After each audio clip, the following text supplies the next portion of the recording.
galera, bom dia, beleza? Vindo hoje falar da seleção. Eu comprei essa aqui, se você está estranhando, é da seleção de vôlei do Brasil, que está indo muito bem no Mundial. Salvo engano, ganhou a segunda partida, 3-7-0, salvo engano, da Sérvia. Eu esqueci de ver quem foi, mas enquanto a seleção de vôlei, que tem uma camisa pra mim bem bonita, tem uns detalhezinhos de estrela aqui que eu gosto muito. Enquanto a de vôlei vai fazendo bonito, a masculina de futebol estreia mal. Mal não. Mal. Vamos deixar no mal, né? Bem, como foi o jogo? Antes, falar de personagens, começando com Alisson, Ibanez, Marquinhos, Gabriel Magalhães, Douglas Santos, Bruno Guimarães, Casemiro, Paquetá, Rafinha, Igor, Thiago e Vinícius. E vieram enfrentar a seleção de Marrocos com Bono, Mazaoui, Riad, Diop, Hakimi, Boad, El Anaoui, El Kanous, Ounabi, Brahim Dias e o Saibari, ou Sabari. Não sei falar árabe, né? Marroquino é muito preconceito, não sei falar árabe. E como foi o jogo em si? No primeiro tempo, até a parada da hidratação, o Brasil bem ruim, bem encaixotado na estratégia de Marrocos, que praticamente era uma estratégia meio de pressionar, e quando o Brasil vinha atacar, se sentir pressionado, que é você não encontrar os espaços e tudo. E nisso, acabou o Brasil toda hora de tomar um chute que ia para fora, chegava bem próximo no gol, mas não ia no gol. Só que no lance que foi ter do gol, o que acontece, né? Salvo engano, o Ibanez dá um passe rápido pro Paquetá, que o jogador marroquino pega, e nisso o Brahim dá o passe pro Saibari.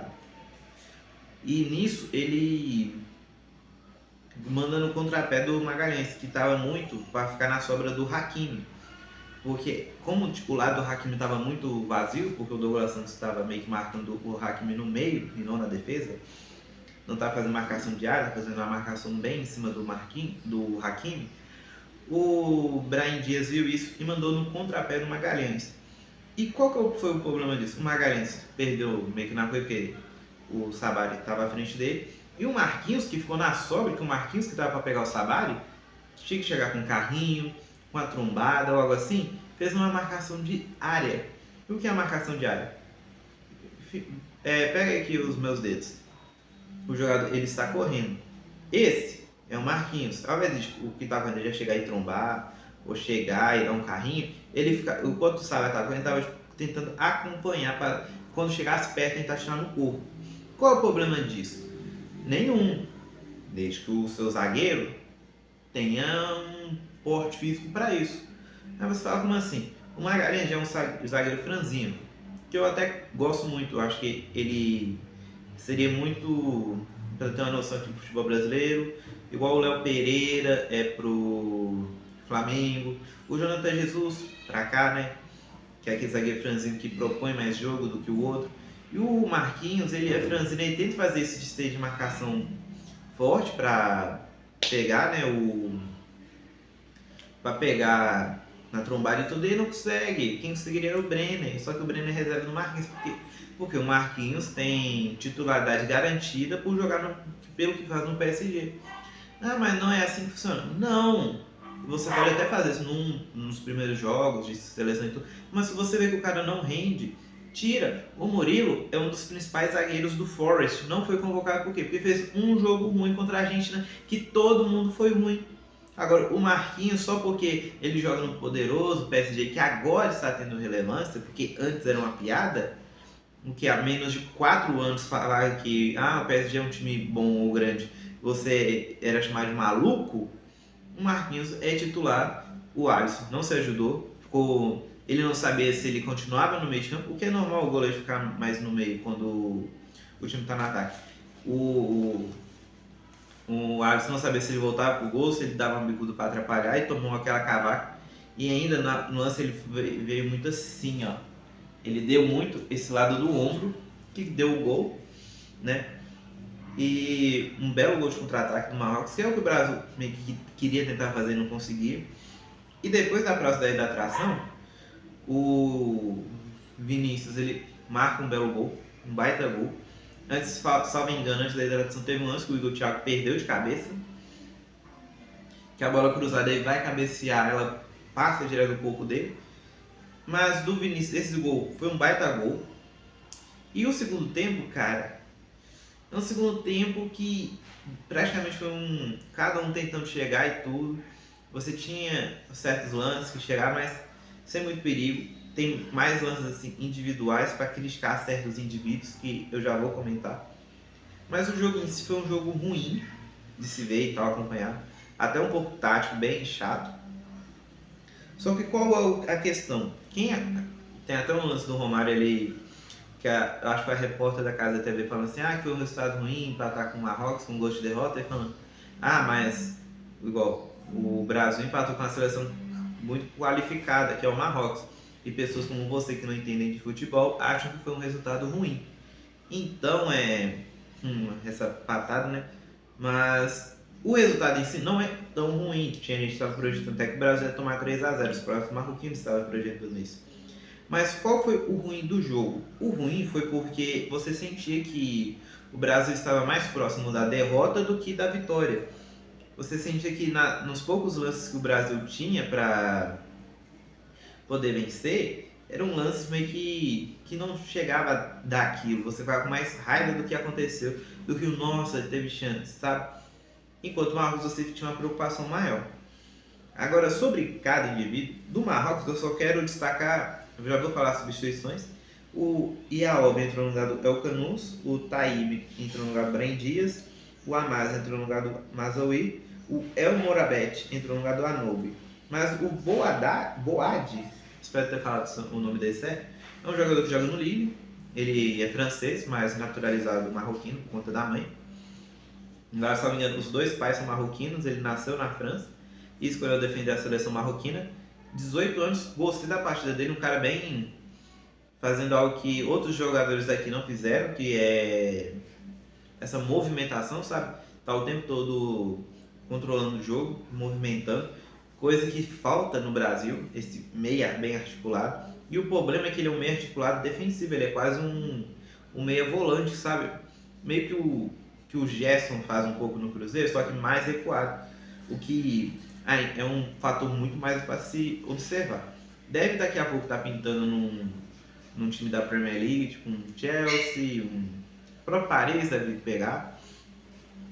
E vamos ver mais dele. Gostei dele. Eu não sou de destacar jogador do time adversário, porque, como eu chego a falar aqui, pouco me importa o adversário, mas tem momentos que alguns jogadores você tem que destacar sim. E o lado da seleção? Começando com o Alisson, eu não gostei. Ele fez até uma defesa meio que boa assim no último lance, que ficou grande pelo rebote de ter defendido, porque o primeiro que ele meio que espalma para frente, ele não consegue espalmar para escanteio direto. E a questão do Alisson é que ele foi pouco exigido, e o pouco exigido dele, ele não conseguiu ajudar. Achei bem ruim a partida dele, ainda mais que meio que tá voltando. Você fala, mas você defende o Alisson tudo. Sim, defender, tem que ser o goleiro titular. Mas a questão é que não é porque você defende algo que você não pode criticar. Fica uma dica para algo que vai acontecer no futuro, hein? Ibañez eu achei bem mais ou menos, ele saiu muito amarelo, mas eu acho que ele meio quando tentava ser ofensivo, bem ruim. Eu esperava mais que o Douglas Santos sendo o lateral defensivo e o Ibañez o lateral na defesa, o Ibañez o ofensivo. Falei errado, perdão. O Douglas Santos, seu lateral ofensivo, que vai para o ataque e tudo. O Ibañez o lateral mais pregado, mas ficou inverso esse papel. E eu não gostei muito do Ibañez no ataque. Acho que ele não ajudou muito. Eu senti ele bem, eu não digo perdido, mas faltava requisitos técnicos para ele ser esse lateral mais ofensivo. Bruno Guimarães também bem mais ou menos, sabe? Não gostei muito da partida dele. Ele defensivamente para mim estava melhor do que ofensivamente, mas ainda fraco. Casemiro muito ruim, muito lento. O Casemiro estava parecendo os Windows antigos, quando você abriu o Google, que você ficava 2, 3 minutos esperando abrir. Ele estava muito parecido com isso para mim. Tanto que o que eu vou destacar é o Fabinho daqui a pouco, mais detalhadamente. Jogou melhor do que ele, o que é curioso, porque o Casemiro joga no United, uma pressão maior e tudo. e o Fabinho meio que aposentado na Arábia, jogando melhor que ele. Paquetá também bem ruim, teve até um voleio no último lance do primeiro tempo que ele deu, que foi o único resquício, o único brilho dele. Os outros jogos dele foram bastante ruins. Nossa, os outros lances, perdão, muito ruim. Parece que aquele jogo contra o Panamá foi só para enganar mesmo. Porque, meu Deus, ele errava ofensivamente, errava defensivamente. Eu vou pular o Rafinha, eu quero falar ele daqui a pouco, porque vai ser algo bem longo. Quero deixar até ele por último, porque ele ficou no último minuto do jogo. E eu quero falar dele. Igor Thiago, bem ruim nos lances que teve. Eu acho que o Igor Thiago, ele precisaria funcionar mais. Eu acho que daria muito mais certo o Igor Thiago com o Endrick. Porque o Igor Thiago ia ser meio que o pivô nosso, o cara que ia ficar brigando com o zagueiro e tudo, para sobrar alguém. Só que como o Ancelotti não coloca ele desse jeito, ele fica muito batendo cavaco na área. Teve a lance do cabeça que perdeu e teve um outro lance que ele, prensado, conseguiu chutar no meio do mono, mas foi um lance difícil, você pegado no VT você vai ver. E o Vinícius Júnior, eu gostei, vi muita gente criticando que ele perdeu muita bola, mas muitos dos lances que ele perdeu, tirando um que perdeu no meio de campo, que ele errou o domínio mesmo, tipo, ele foi dominar a bola bateu no pé e foi para trás. Os outros lances é muito o que o Santista vê com o Neymar, já falando um pouco do Neymar, mas não entrando no assunto contra o que ele pode jogar o próximo jogo. Que o Neymar, ele tenta fazer algo diferente, mas as pessoas não entendem. E eu acho que a seleção estava tão nervosa que viu o Vinícius leve e o Vinícius tentava outra coisa, eles também não queriam arriscar junto, sabe? E nisso acabava tendo muito erro, mas eu gostei, fez o gol e tudo. Os reservas do Danilo, eu acho que a mesma crítica que eu fiz do Ibanha vale para ele. Defensivamente não senti que prejudicou muito, conseguiu até jogar bem, mas ofensivamente quando ele tentava sair, você via parecia um trem desgovernado saindo. Então bem ruim a parte ofensiva, mas defensivamente boa. E já destacando isso, considerando que esses vão ser os nossos laterais, eu acho que esse movimento, eu posso estar falando da atrocidade aqui, tá? Mas eu acho que Ibanez e Danilo ficar variando entre, igual um começa titular e o outro como reserva, não vejo algo com um olhar ruim. Porque ambos têm deficiências ofensivas, então cada um ser o titular, igual ser meio que o Danilo, o 12º jogador, ambos serem tipo o 12º jogador, aquele cara que você sabe que vai entrar a qualquer momento, eu não vejo algo ruim se o Ancelotti continuar fazendo, porque o Ibanez, no primeiro tempo, que sempre vai estar aquela coisa física, mais cansado e tudo, assim, mais ativo e tudo, ele ficar pra ter essa parte mais defensiva, tudo bem. E o Danilo entrando no segundo tempo, como vai estar todo mundo cansado, todo no mesmo nível dele, é algo que eu não vejo ruim. O movimento Ibanez e Danilo variando entre titular e reserva pela seleção, tá? O Danilo do Botafogo entrou, não fez muita coisa, porque entrou faltando pouco tempo. Acho que ele entrou aos 80, salvo engano, esqueci de anotar o número de que cada um entrou. E eu peço perdão por qualquer barulho, porque eu estou gravando num domingo de manhã, então muita gente faz o que quer no domingo de manhã. E assim, Fabinho, eu, sendo técnico, contra o Egito e Panamá, que ele entrou bem. Entendedores entenderão o que eu quis dizer. E teve um lance dele que tá até circulando, caso você não tenha mexido com a internet nem nada ainda, que é ele com a boca toda sangrenta, que tomou uma trombada e ficou. Tá tendo até uns meio sexuais com isso, né? Mas se você pensar pra ver. O Luiz Henrique, eu não gostei da entrada dele. O Luiz Henrique, ele é um cara muito para jogos de explosão, igual o time tá jogando bem, mas não tá faltando um resquício a mais, você coloca o Luiz Henrique e vai chegar que nem um trem desgovernado pra poder marcar e tudo, ajudar meio que a atrapalhar os zagueiros adversários. Só que o jogo do Brasil estava um jogo mais técnico, então para mim era um jogo mais pro Ryan, que ele tem a explosão física assim, de sair correndo e tudo, mas ele ainda tem um passe melhor do que o Luiz Henrique, eu acho que ele tem uma percepção melhor de jogo do que o Luiz Henrique, e o Luiz Henrique entrou e estava desaparecido, ele meio que tentava correr, fazer o que ele fazia, perdia a bola, principalmente pro Ainoa, pro marroquino, o defensor marroquino.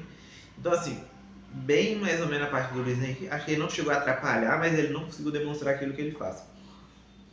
E o Cunha, eu vi muita gente criticando o Cunha, até notas ruins do Cunha, mas eu gostei. Eu senti que quando ele entrou, ele e o Vinícius conseguiu, como eu posso dizer, colidir bem, sabe? Conseguiram desempenhar um jogo bem. Muito parecido com o Danilo e o Paquetá contra o Panamá, sabe? O Matheus Cunha entrou e ele e o Vinícius conseguia ornamentar muito bem. E o que eu deixei por último, que pra mim foi o pior, o Marquinhos, ele no segundo tempo até que conseguiu, né, como eu posso dizer, se recompor, mas ainda o lance do gol põe muito na culpa dele, mas o Rafinha, mano, puta que pariu, puta que pariu. Cara, eu tô até pensando em meio que pra ficar mais profissional, não falar tanto palavrão, mas eu quero deixar isso pra depois da Copa.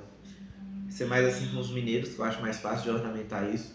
Só que com a seleção, puta que pariu, cara. Puta que pariu. O Rafinha, fazendo a posição dele, ele já tava, parece que perdido, ele não sabia muito o que fazia. E sem isso, meu Deus, cara, meu Deus, tipo, piores coisas da vida foi ver o Rafinha jogar. Ele perdeu 2 chances que, tipo, a segunda que ele chutou em cima do Bono, que foi uma jogadaça do Vini, ele podia já chegar chutando, dando um tapão. Ele poderia, tipo, já pegar e dominar, subir um pouco. Sabe quando você pega o passe antes de chutar, você domina e vai em direção? Tinha um zagueiro lá, mas você já pega meio que girando, chutando. Quase o que o Antônio faz com aquele drible dele, que ele vai girando, só que você pega girando, chutando, poderia se prender. Ele vai e chuta igual quando você vê aquele cocô seco na rua, você chuta ele no canto pra você não pisar nele. Cara, o Rafinha, ele fala que não precisa se provar pra ninguém. E realmente não tá precisando se provar não. Porque todo mundo sabe que ele é um jogador morto em campo. Eu sigo um time que eu gosto da Europa, é o Barcelona. Eu gosto muito por conta... Na verdade eu fui pra ver o Neymar, porque as pessoas falavam bem do Neymar e gostei mais do Messi. Né, porque eu comecei a acompanhar futebol. E cara, páginas do Barcelona criticando o Rafinha, falando que ele tem que sair, que ele é um cemitério de jogadas. E é verdade, toda jogada que chega no Rafinha, que ele não tem que tipo, dar um cruzamento nem nada, que ele tem que matar e decidir, você sabe que vai dar em nada, vai ir pra fora, o goleiro vai pegar, tipo, um chute bem fraco e fácil. Vai bater na zaga, ele vai se embolar e tudo. Você espera isso dele, porque ele não consegue jogar bem na seleção, é impressionante. Endrick, não vou entrar nisso, mas o Endrick, eu pensei que, eu falo que o Endrick estava crescendo, eu pensei que ia entrar o Endrick no lugar do Rafinha, porque o Rafinha estava ruim. E o Ancelotti me põe um Rafinha de centroavante. O Rafinha mal consegue fazer a posição dele de ponta direita. E o Ancelotti quer que o cara jogue de centroavante. Porra! Mas o Ancelotti tem tantas Champions. Mas isso não impede nada. O Dorival tem Libertadores, Copa do Brasil, Brasileiro. E nem por isso a gente considera ele um técnico pica. De tipo, não sofrer crítica que eu falo. Não que o Ancelotti não seja um bom técnico, mas você usar de argumento que como ele ganhou Champions, La Liga, Premier e tudo, ele não pode ser criticado, é um argumento de merda. Todo técnico tem que ser criticado, toda pessoa tem que ser criticada, você tem que criticar o trabalho dele, não a pessoa. Se o trabalho dele do Ancelotti que tá ruim, tá muito ruim, tem que criticar. Pô, não colocou o Endrick, que eu achei que, eu até brinquei que o Endrick ia entrar aos 80 e aos 86 ia marcar o gol da vitória, não pôs. Vai pro Endrick quando? Quando o Brasil estiver lá contra Holanda, perdendo de 3-2, 3-1, coloca o Endrick com 5 minutos vai fazer 4 gols, pronto. Eu vou até explicar, mas o Ancelotti ele não gosta do Endrick. Eu já vou explicar por quê. Eu até falei que eu tava assistindo jogo na casa dos meus pais, falei até com a mulher minha aqui, o quê? Porque o Endrick não joga. Tá um lance, 2 zagueiros fazendo marcação diária no Endrick. Se ele dá um chapéuzinho, cobridinha, ele encontra o Vini, que vai ter, vamos supor, 80% de chance de marcar o gol, pelo jeito que vai. E o Endrick, com os 2 zagueiros marcando ele tem 5% de chance de marcar o gol. O Endrick ele escolhe marcar o gol, porque o Endrick ele quer ser o protagonista. E o Ancelotti ele não quer que a seleção tenha um protagonista. Ele quer que, igual nos times do Real, a gente fala que era o Benzema e o Vini, porque ele fazia o esquema, eles se destacavam, e com isso a gente falava que o time era de tal jogador. Esse é o estilo do Ancelotti. Ele faz uma formação o jogador que se destaca nela, a gente fala que o Ancelotti destacou esse jogador, mas na verdade o Ancelotti gosta de destacar um time e dentro desse time alguém se destacar na formação dele. E o Endrick não, ele quer se destacar além da formação, ele quer ser o 10. Por isso que ele não entra, tá? É exatamente por isso que ele não entra, porque ele quer ser o protagonista e o Ancelotti não quer protagonistas. Ele quer fazer uma formação, que nessa formação surjam os protagonistas, não ao contrário, ele fazer pro protagonista uma formação.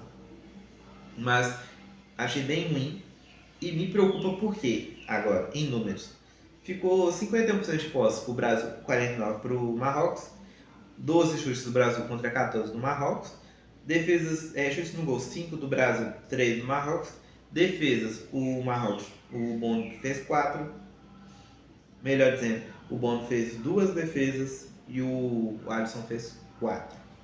Eu esqueço que esse negócio da defesa do goleiro é quantas defesas o time fez o goleiro fazer e não o que o goleiro fez. E cara, me preocupa porque eu vi Marrocos e o Haiti.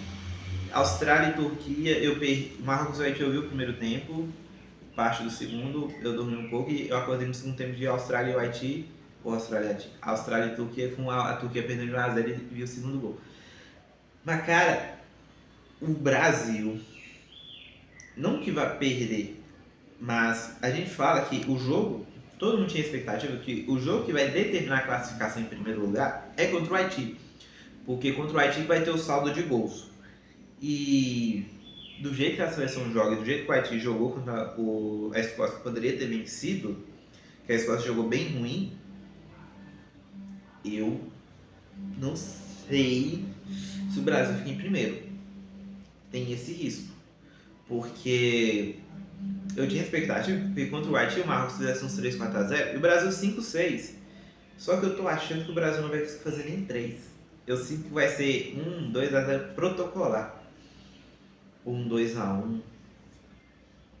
2-1 protocolar por conta do Marquinhos, que, né, assim, preocupante esse jogo. Muito preocupante.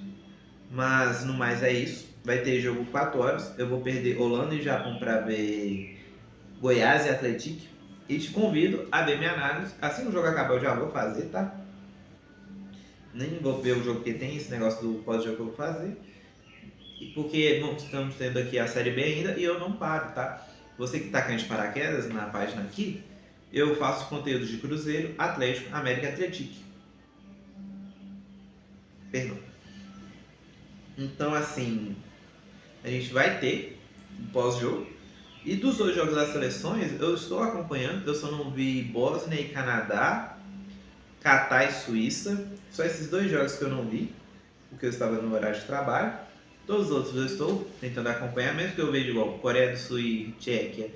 Eu vi o primeiro tempo, fui dormir, porque eu estava bem cansado, porque eu acordo cedo para trabalhar. Mas todos os jogos eu estou tentando pegar para ver. Mas sobre seleção no mais é isso. Nos vemos na sexta-feira. Eu vou até durante a semana tentar fazer um vídeo sobre o Neymar, que ele deve estrear contra o Haiti, de como vai ser. Mas no mais é isso. Preocupações com a seleção brasileira, principalmente contra o próximo adversário. Nunca achei que ia ficar preocupado contra o Haiti. Não da derrota, não de perder, mas é de como vai jogar. No mais é isso. Um bom domingo a vocês. E hoje, como eu estou gravando, vai ter jogo. Um jogo que eu acho muito interessante, além de Holanda e Japão, seria o Equador e Costa do Marfim, tá? Muito interessante esse jogo de se assistir. Mas no mais é isso. Nos vemos no pós-jogo do Atlético.